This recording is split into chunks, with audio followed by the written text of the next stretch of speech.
Hello friends, ముందుగా నా వీడియోలోకి వెళ్ళే ముందు లాస్ట్ నా పెట్టిన 2 గోల్డ్ కోస్ట్ వీడియోలకి చాలా మంచి రెస్పాన్స్ వచ్చింది. So I'm very happy. మీరు ఇలానే సపోర్ట్ చేస్తూ ఉంటే నేను ఇంకా మంచి వీడియోలు చేయడానికి ట్రై చేస్తూ ఉంటాను నా సైడ్ నుంచి.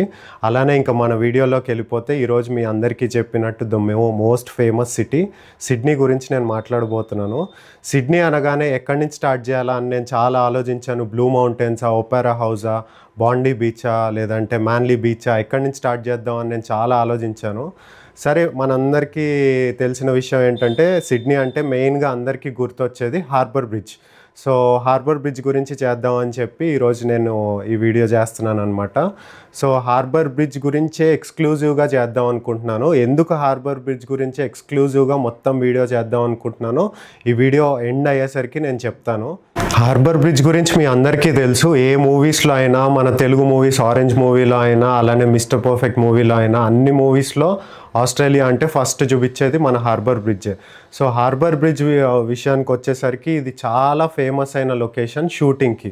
ఇక్కడ హాలీవుడ్ మూవీస్, బాలీవుడ్ మూవీస్, అన్ని మూవీస్ షూటింగ్స్ ఎక్కువ తీసేది హార్బర్ బ్రిడ్జ్, ఒపెరా హౌస్ దగ్గరే. ఇంకా ఈ హార్బర్ బ్రిడ్జ్ స్టోరీకి వస్తే, ఈ స్టోరీ స్టార్ట్ అయింది 200 years బ్యాక్ స్టార్ట్ అయింది అనమాట. ఈ అప్పట్లో సిడ్నీకి నార్త్ షోర్కి, సౌత్ షోర్కి ఒక కనెక్షన్ అనేది లేదు. మెయిన్ కనెక్షన్ వచ్చేసి ఫెర్రీస్ ద్వారా, షిప్స్ ద్వారానే ట్రాన్స్పోర్ట్ అనేది నార్త్ సబర్బ్స్కి, సౌత్ సబర్బ్స్కి జరిగేదన్నమాట.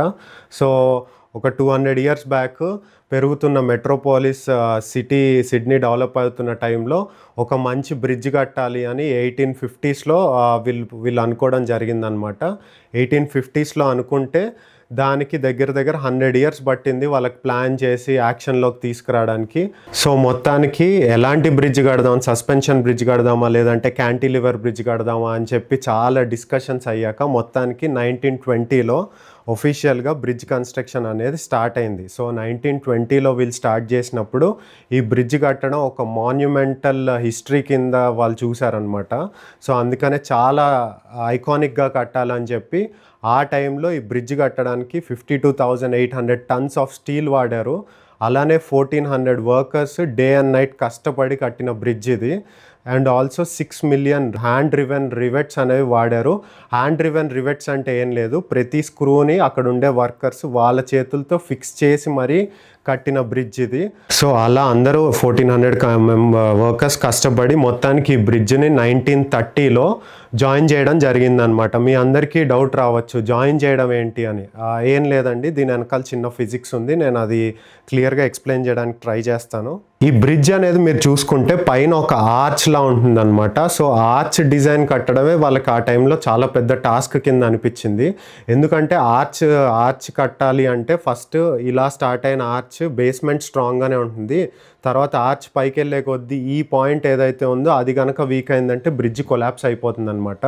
సో దానికి వాళ్ళు ఏం చేశారంటే ఈ పాయింట్ నుంచి వాళ్ళు కొన్ని కేబుల్స్ లాగడం స్టార్ట్ చేశారనమాట సపోర్ట్ కోసం కిందకి, ఇక్కడి నుంచి.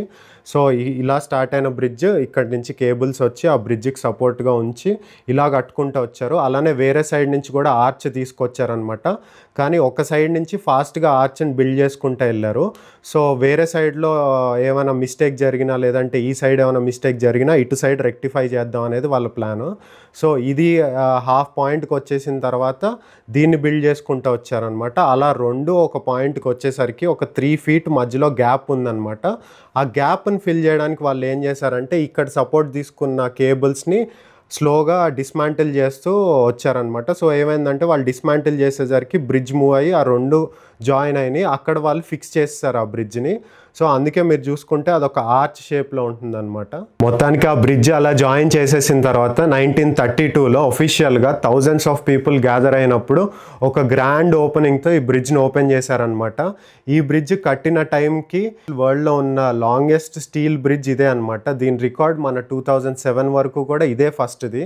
తర్వాత చైనా బిల్డ్ చేసింది ఇలాంటి బ్రిడ్జే, ఆ రికార్డ్ అనేది బ్రేక్ అయింది.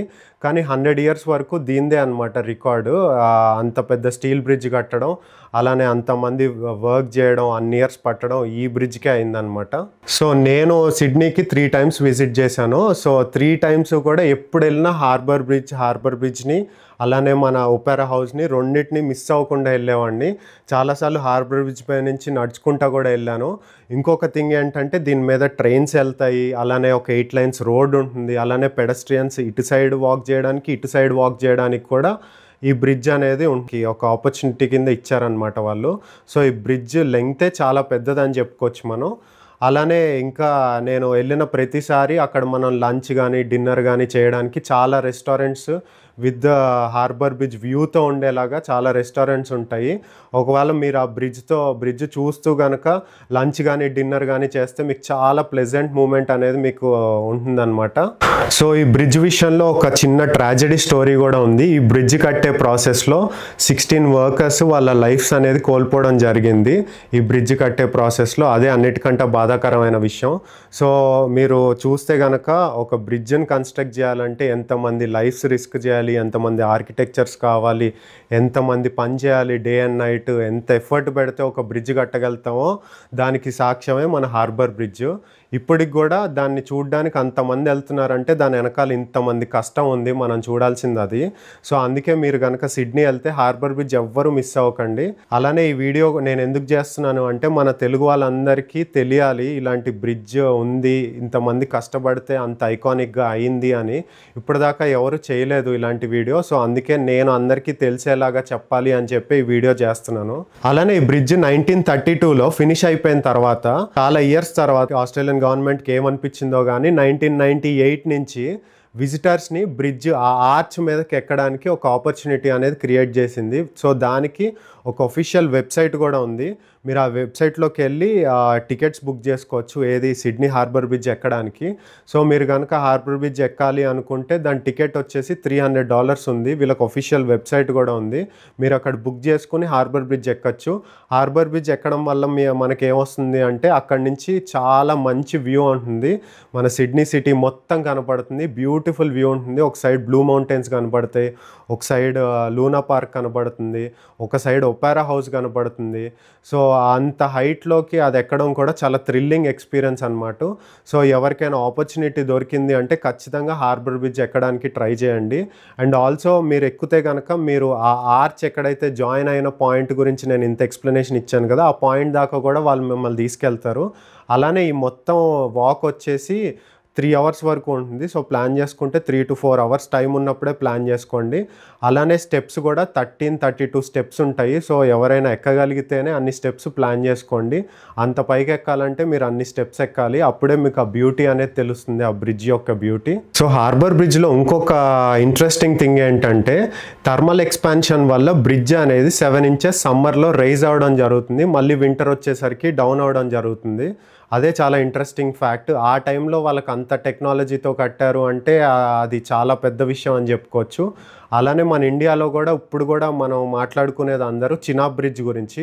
అది కూడా ఒక ఐకానిక్ వండర్ కింద మనం అందరం చెప్పుకుంటున్నాం. ఇప్పుడు ఎంతో ఎఫర్ట్స్ పెడితే కానీ ఆ బ్రిడ్జ్ని కంప్లీట్ చేయలేదు, కానీ అది ఫాస్ట్గానే కంప్లీట్ చేశారు. దాన్ని 7 yearsలో కంప్లీట్ చేశారు. ఆ బ్రిడ్జ్కి ఈ బ్రిడ్జ్కి ఒక చిన్న డిఫరెన్స్ ఉంది. దాంట్లో ఇప్పుడు హార్బర్ బ్రిడ్జ్లో ఆర్చ్ అనేది మనకు పైన ఉంటుంది, అదే మనం చినాబ్ బ్రిడ్జ్లో చూసుకుంటే ఆర్చ్ అనేది కింద ఉంటుంది. సో ఇది కూడా ఒక 100 years తర్వాత ఈరోజు మనం ఎలా అయితే మాట్లాడుకుంటున్నామో మన నెక్స్ట్ జనరేషన్స్ కూడా చినాబ్ బ్రిడ్జ్ గురించి అలానే మాట్లాడుకుంటారు. అది కూడా ఒక ఐకానిక్ వండర్ అని చెప్పుకోవచ్చు. సో హార్బర్ బ్రిడ్జ్ గురించి అందరూ తెలుసుకోవాలనే నేను ఈ వీడియో చేయడం జరిగింది. అండ్ ఆల్సో ఇది ఒక ఇన్ఫర్మేటివ్ వీడియో కింద నేను చేద్దాం అనుకున్నాను.